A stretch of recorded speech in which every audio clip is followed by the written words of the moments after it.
kindly sit down. Thank you for the courtesy. The Executive Secretary is Salvador Midaldia, former President Gloria Macapagal Arroyo,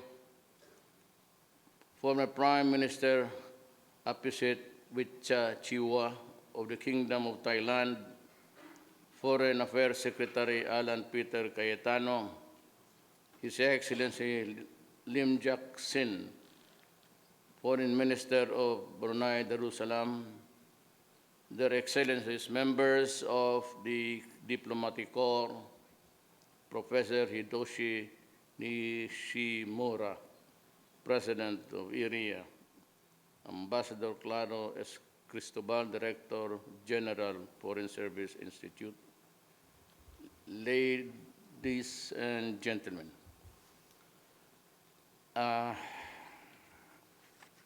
I usually reckon the importance of the event by the number of pages that the office has prepared. So I think it covers a lot. It means to say that this must be a very important meeting, and it is. It concerns the challenges that the ASEAN is facing in the next 100 years, and there are so many things to correct and to innovate. May I just set it aside for a moment, but I will read it to do justice to the guy who wrote it. First and foremost is really the challenges of the moment. One is the not so much active and cooperation between the ASEAN and the matters of trade. We have to do more, and there will be a lot of talks about this in the days to come, and I will challenge the leaders of the ASEAN in our coming meeting in November. I was just shooting the breeze with somebody, and I said that if EU can do it to the world, why can't we? They have the problems about the mass migration, and we have a problem here of terrorism, which abounds in many ASEAN countries, and of course, the drug situation. But more than that, or hand in hand with the solutions that are offered our way, we would like to see an ASEAN that is vibrant in our trade relations with each other, and somehow copy. It's not wrong to copy or to adopt measures that would enhance the trade between us first and maybe the next time around the world. There are so many things that are asked of us, even the products that would enter the European market and the United States. And it seems that the tariff is lowered or none at all, but unfortunately, sadly, there are so many conditions or colatillas that affect the entire package of our trade relations with almost everybody. I dream of a time when we can treat the other countries or the cartel of other nations equally on our own terms also. I hope that ASEAN will grow strong and solve the problems of the serious problems confronting us. The South China Sea is one, but we are not in a hurry. And as a matter of fact, what we did was really the correct step, and was to avoid confrontational talks with almost all of the parties concerned, just ask for a limited time to solve the problem and sharing of the resources, if it could be done. For after all, it does not mean to say that if it is our economic our fist fund, our private, there's no such thing as you can claim the international waters as your own. The economic zones provided are good, and our consensus and concessions that are part of the respect for each other's interests. China has stood pat on its decision. We need not go to war for that. It's not good to add something which is already a very high tension existing in Asia itself.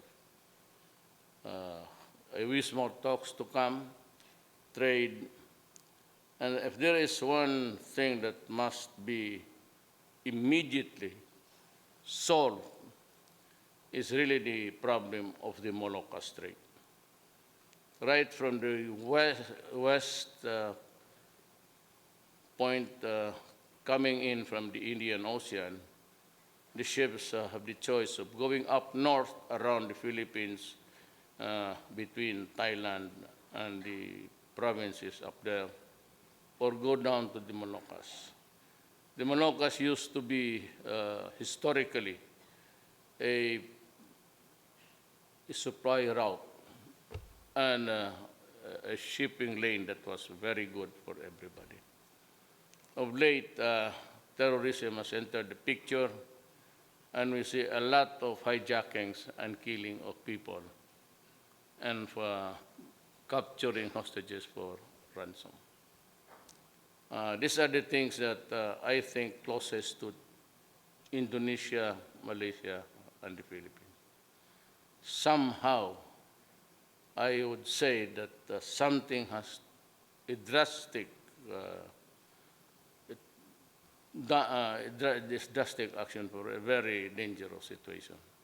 Otherwise, that part of the sea lane of trade between Australia going up north and Malaysia itself, Indonesia and the Philippines will continue to suffer the degradations of our trade and even the human being itself. I hope to talk with the leaders of these countries, and they're willing to put our resources together with theirs to find a solution. I am a hardliner by nature, and I go for my last card, always. Whenever I try to solve a problem which in my own assessment and evaluation, is serious enough, I tend to deal with my last card. That has been my character. And if I get to talk to the leaders, there is one thing I can just offer. Blast them out of the seas to keep our shipping lanes open and safe. They have committed enough piracy there, enough money collected from ransoms, needlessly killing people, decapitating them in front of cameras. I think that has to stop. I just finished the war in Malaysia, then perhaps I can refocus the entire armed forces to deal with this problem once and for all. Otherwise, we might just as well forget our sovereignty and pretend to be a nation by itself. There's so much worry about individual rights, about people being killed in the process, and even revolutionaries are cautioned, or governments are cautioned to deal with them peacefully, while at the same time they are killing my soldiers and my policemen. These are the things that I would like to address myself now to the Western world. Please do not impose your will on us. Do not derogate our sovereignty by lecturing on us the civilities of a country which we term a democratic state. It is not maybe to your satisfaction that you do not like what we are doing, but you know, there are things which we have to do because we have to do it. Or not, then you can do it for us. Tell us, if you are ready to deal with the problem, I'd be happy to order my soldiers and my policemen just to relax. And if any Western country is interested to do it the civilized way, then come. I am inviting you to join the fray. And I would be glad to appoint you the lead role in the problem. Otherwise, if you cannot stop interfering, at least be educated in your assessment. For after all countries suffer from social problems. Indeed, there are so many social injustices. Philippines is no exception. Plenty.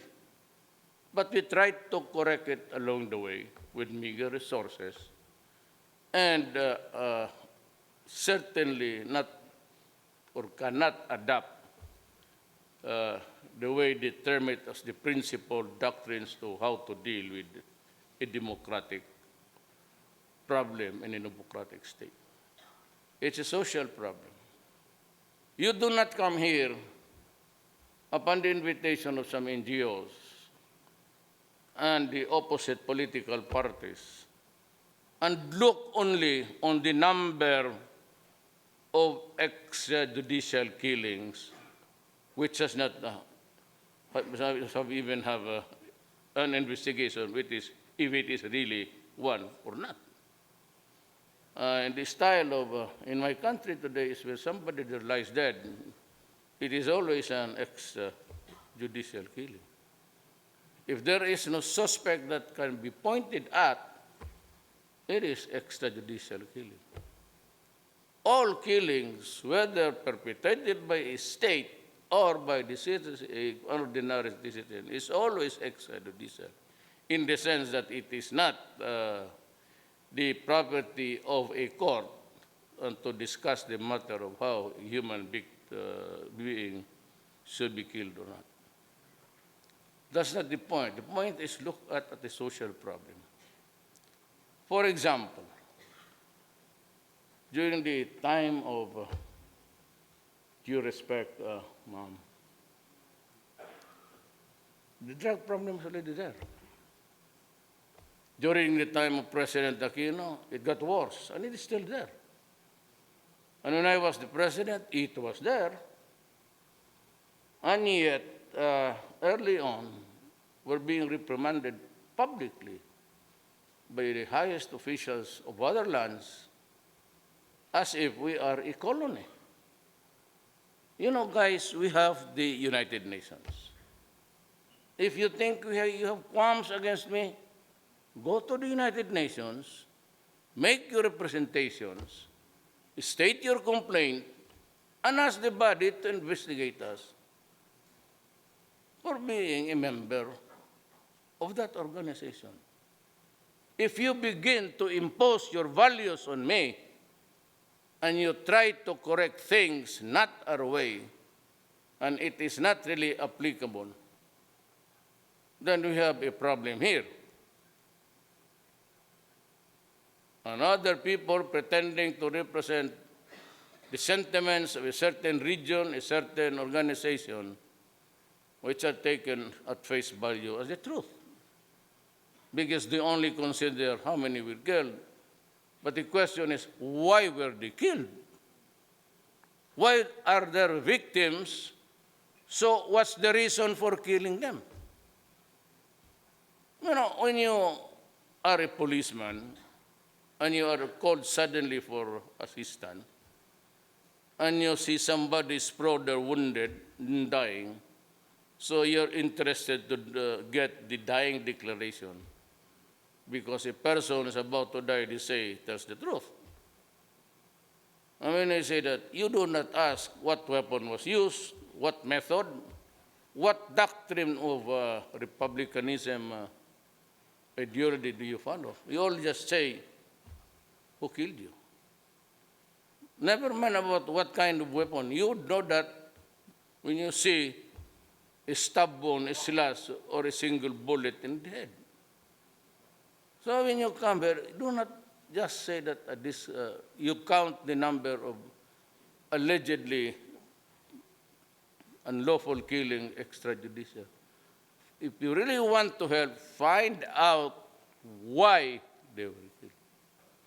So if there is shortage of investigation, follow-ups and all, then you help us, then try to correct us if there is really a correction that is needed. That is what I mean. Now they say that I have a bad mouth, a foul mouth. Correct. I do it purposely.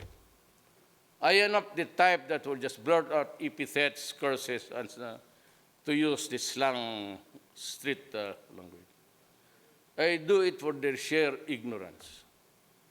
When you say, Philippines, you do this, otherwise, you might lose your membership in the UN. And to think they're just the NGOs. But we never heard any official disclaimer of their allegations that they represent the feelings of the European Union or the people of Europe. And it becomes a problem. You fall short of, no, you cannot expel a member of the UN by just a single statement. That is an insult to a country. And when you say that you want to expel me, that is a very serious matter and would reach eventually in the Security Council of the UN. It will be there put on the table and they will discuss. And one vote of the permanent member says it is not good, then there is no expulsion. Do you really think that Russia and China would go for it? Expel the Philippines? One vote from either of the permanent members would goes kaput. And that is why I am very thankful for this opportunity. I do not want to lecture on you. I do not deliver speeches as a matter of practice because I am not up to it. But I usually talk to my audience or just discuss what I would like to convey to you. That is my style. I do not go around and say, this time that the Philippines is going to rise from the ashes of poverty, and we will. I have not been trained to do it that way. I'm being just trained to just talk, pour your hearts out, convey your message, and watch your mouth. With you in front of me, I would be the most courteous, ever the most condescending president in front of you. But I also appreciate the time that you gave me so that you'll understand that the problem is serious and we're trying to solve it our way. Now, officially, I have pulled out the military, the armed forces, and the police out of the picture. I just gave this thing about drugs to the Philippine Drug Enforcement Agency. Whether they can cope up or not, maybe I can explain it to you on a longer, but we have the time constraint. It's almost dinner time. I know you haven't had even your merienda yet.